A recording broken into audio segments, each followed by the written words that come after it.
লাইলা তখন লাল শাড়ি পরছে। আচ্ছা আচ্ছা ঠিক আছে। আসলে আরে বুঝতাম না কাহিনী, সবার সামনে কেন এরকম করতেছো? ও আবার ক্যামেরা অফ করলে আবার আমাকে অনেক ভালোবাসে অল টাইম। উফ, ভালো লাগছে আমার কাছে অনেক। মানুষ আমার আবার কি প্ল্যানিং, আমি এখন মামুনের মতো বসে বসে দোয়া করবো যে সবার সম্পর্ক যাতে ভেঙে যায়, এটাই তো আর কি। বিয়ে করতে তো চাই আসলে, আর প্রেম টেম করবো না, একেবারে ডাইরেক্ট বিয়ে করে ফেলবো। তো এই ড্রেসটা অনেকদিন পরা হয়নি, ভাবলো এখনো নাই খালি জায়গাটা খালি আছে, অ্যাপ্লাই করতে পারবে। বিয়ে করবেন যে কোনো জায়গা, বিদেশেও হতে পারে, সমস্যা নাই। যে কোনো ছেলে, বয়স ম্যাটার না, বয়স ম্যাটার না, চেহারা ম্যাটার না, পার্টিকুলার জেলা ভিত্তিক কোনো চয়েস নেই। নোয়াখালী হলেও সমস্যা নাই, বরিশাল হলেও সমস্যা নাই, সব জনের লোকটা মানুষটা ভালো হতে হবে। সবাই ভালোবাসে, আমি কি করবো বলেন? কাছে কিন্তু ছোট বড়, ছোট ইউজার বড় ইউজার ফেমাস, আপনারা তো দেখেছেন সবসময়। আমার কাছে সবাই সমান, আমার কাছে মানুষ হিসেবে সবাই সমান, সবাই মানুষ, এটাই বড় কথা। এর চেয়ে বড় আর কিছুই হতে পারে না। কার টাকা পয়সা আছে, কার টাকা পয়সা নাই, এটা দেখে আমি মানুষের সাথে মিশি না। এবং যখন যে আমার কাছে যেই ধরনের সাপোর্টই চাক না কেন, মানসিক সাপোর্ট হইতে পারে, একটা ভরসার জায়গা হইতে পারে, আমি চেষ্টা করি সেই সাপোর্টটা দেওয়ার। নিলয় কিন্তু একটা ন্যাশনাল টিমের, বাংলাদেশ ন্যাশনাল টিমের ফুটবল প্লেয়ার ছিল, ইনজুরির কারণে ও টিম থেকে বাদ হয়ে গেছে এবং আর ফুটবল খেলতে পারছে না। এটা তার জন্য মানসিকভাবে কত বড় একটা হতাশার কারণ, এবং সেই হতাশা কাটিয়ে কিন্তু সে ইউটিউবিং শুরু করে এবং আজকে একটা বিজনেস দিয়েছে সাবিরের সাথে।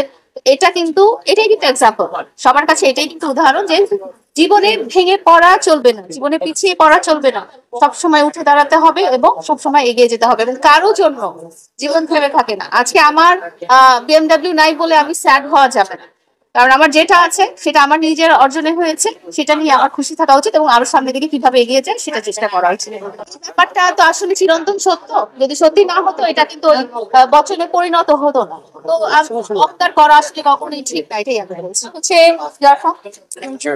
ফ্রম নাইজেরিয়া, ওরা হচ্ছে নিলয়ের ফুটবল টিমমেট এবং নিলয়ের সাথে একসাথে খেলেছে। তো তারা নিলয়ের ভালোবাসার কারণেই কিন্তু আজকে এই সেলুনে চলে এসেছে, সাবিরের সাথে দেখা করার জন্য চলে এসেছে। ফুল তো অনেকই পাচ্ছি, কারণ এখন তো আমার জীবনে এরকম স্পেশাল কেউ নাই যে স্পেশালি ফুল দিবে। তো সবাইকে ওয়েলকাম, সবাই ফুল নিয়ে আমার কাছে আসতে পারে। বিদেশিরাও, সেদিন যেমন কালকে ফিলিপিনো ছেলেটা ছিল, বিদেশি ছেলেরাও দেখছি যে ফুল নিয়ে আসতেছে।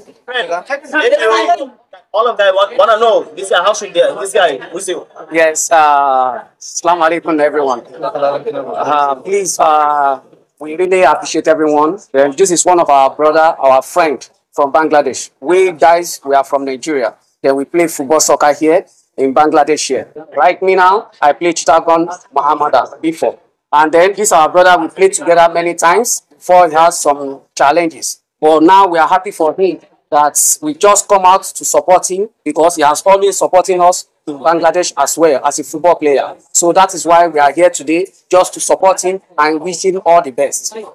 Bro, we want to know one thing. Let you say something about that beautiful queen. Seriously, I'm happy today.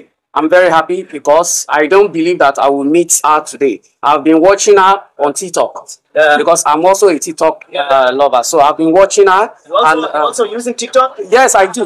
So I've been watching her, then which I really thank God that I met you today. I'm really happy today. Thank you so much. Thank you, everyone. Very, very happy, you know. If you people can see my heart, you will know that I'm happy to be here. About them today, To be here. about the party. It's great. I love the service and the arrangement. Even to meet these people here, I'm surprised. I'm surprised. I'm really happy. So that you guys will support this guy too also. You know, it's when I came here, I started seeing TikTok. what, yes, she's doing marvelously. Please keep it up. ভালোবাসাই জানাবো, ধন্যবাদ জানাবো আবার আমাকে এত ভালোবাসা দেওয়ার জন্য, এত পছন্দ করার জন্য। বিদেশিরা যে আমার ভিডিও দেখে, আমাকে পছন্দ করে, আমাকে আইডেন্টিফাই করতে পারে আলাদা, এটা আমি খুব অবাক। কারণ আমার সার্ভারটা হচ্ছে বাংলাদেশি, কিন্তু বিদেশিরাও যারা দেখে, তো আমি জাস্ট ওভারওয়েলড, অনেক ভালো লাগে। I love you. Thank you so much. We love you. Thank you so much.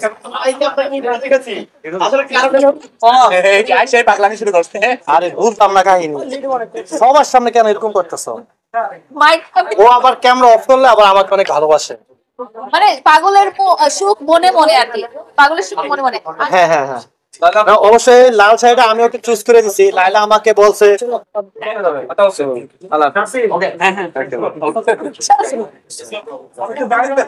হ্যাঁ লাইলা যখন সিরিয়াল করেন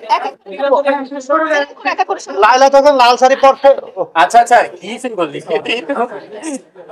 তোমাকে তোমাকে বাসায় যেয়ে ধরবো। বল বল ও হচ্ছে আমার বাসার ওয়ান অফ দ্য কাজের লোক, যে কাজ করে, ঘর ঝাড়ু দেয়, মুছে। এখন বুঝো আমি কোথায় চলে গেছি, বাসায় চলে গেছি।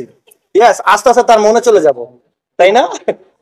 না না, ফরহাদ হচ্ছে মামুনের ছোটবেলার বন্ধু, এবং মামুন যে মেয়ের সাথে প্রেম করতো ফরহাদ ওই মেয়ের সাথেই প্রেম করবে, এটাই করে আসতো। নাউজুবিল্লাহ। এই কাজ না না করে আসতো, মামুন যার সাথে প্রেম করবে।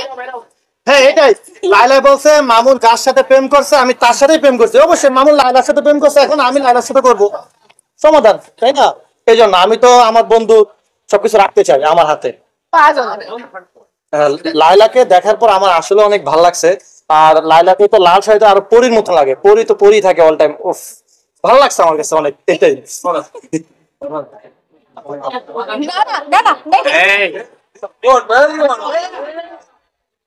আজান হচ্ছে না, ঠিক হ্যাঁ আছে। এই জন্য তো সাব্বিরের সাথে পরিচয় কিন্তু আমার ওই মামুনের সাথে যখন থেকে পরিচয়, একই সময় আমরা সাব্বিরের গ্রামের বাড়িতে মামুনের সাথে একসাথে অনেকবার গেছি।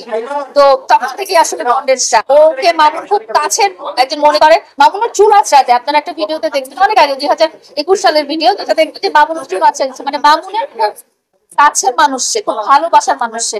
সেই থেকে আমার সাথে বন্ডেজটা অবশ্যই ওরা সবাই মামুনকে নিজেদের গুরু মনে করে, করুক আর না করুক, তাই না? সবার পছন্দের মানুষ কিন্তু মামুন, এবং মামুন যেটা করবে ওটা ওরা সবাই করতেই হবে। মামুন বিএমডব্লিউ করে দিয়েছে, এখন দেখুন সব ঠিকঠাক করে বিএমডব্লিউ কিনতেছে। তো আমি ল্যাম্বরগিনি কেনার জন্য সেলুন দিছি। সিঙ্গেল মানুষ, আমার আবার কি প্ল্যানিং? আমি এখন মামুনের মতো বসে বসে দোয়া করবো যে সবার সম্পর্ক যাতে ভেঙে যায়, এটাই তো আর কি। বিয়ে করতে তো চাই আসলে, আর প্রেম টেম করবো না, একেবারে ডাইরেক্ট বিয়ে করে ফেলবো। তো এই ড্রেসটা অনেকদিন পরা হয়নি, ভাবছি। হ্যাঁ মানে বিয়ে করার জন্য আপনার পছন্দের মানুষ এখনো নাই, খালি জায়গাটা খালি আছে, অ্যাপ্লাই করতে পারবেন। বিয়ে করবেন যে কোনো জায়গা, বিদেশেও হতে পারে, সমস্যা নাই। হতে হবে, যে কোনো ছেলে, বয়স ম্যাটার না, বয়স ম্যাটার না, চেহারা ম্যাটার না, পার্টিকুলার জেলা ভিত্তিক কোনো চয়েস নেই। নোয়াখালী হলেও সমস্যা নাই, বরিশাল হলেও সমস্যা নাই, সব জনের একটা মানুষটা ভালো হতে হবে। সবাই ভালোবাসে, আমি কি করবো বলেন? আচ্ছা